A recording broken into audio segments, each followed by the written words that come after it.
Augustine, the Bishop of Hippo, 354 to 430 A.D.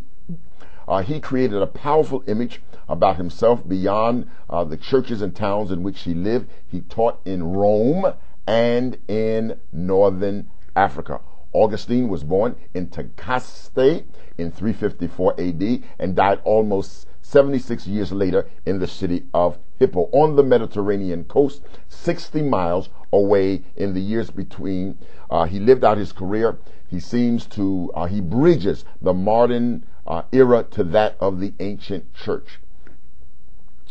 There are real people and places that he knew. He bases his philosophy and teaches on people that he knew in both the present and in the past. Ethnically, Augustine was part of a people called the Berber people, and the city of Tagaste, where he was born, prided itself on being a forward-thinking, progressive community. Now, the education of Augustine took places in those arenas, included both in church and at home. It was Augustine's father that saw to it that he received a liberal Christian education. Once Augustine had graduated from the school in Tagaste, his father was instrumental in gaining him admission to the University of Carthage, a very prestigious university at that time. At Carthage, Augustine majored in rhetoric and prepared to fulfill his father's wish that he would become a lawyer. Augustine's study led him down the path of philosophy, and he flirted with a number of different religions until he was converted to Christianity by Ambrose of Milan in 387 AD. Augustine would return to his home in Tagaste despite losing his mother.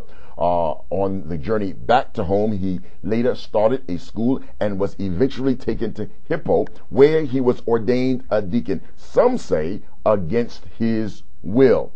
Now, committed to his vocation, Augustine deepened his knowledge of faith and emerged as a powerful, eloquent speaker. So profound was he until it was thought that on occasion he would take the place of even the bishop in speaking who ordained him. When the bishop died, Augustine assumed the duties of leading the church of Hippo. This is a post that he would hold for the duration of his career. But we know Augustine for his writings, and many of them were controversial. 3 great battles had to be fought. The first was an ecclesiastical struggle for the very life of his community. The second was a philosophical battle to effect the Christianization of Roman culture. And the last, a theological quarrel of great subtlety over the essentials of faith and salvation.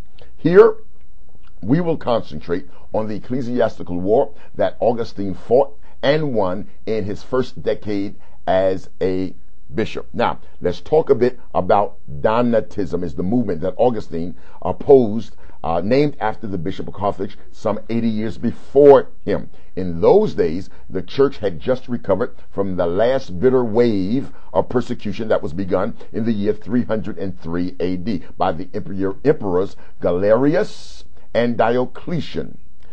Christians could breathe now again. Recriminations over the last of some of their number in time and in trial was now over.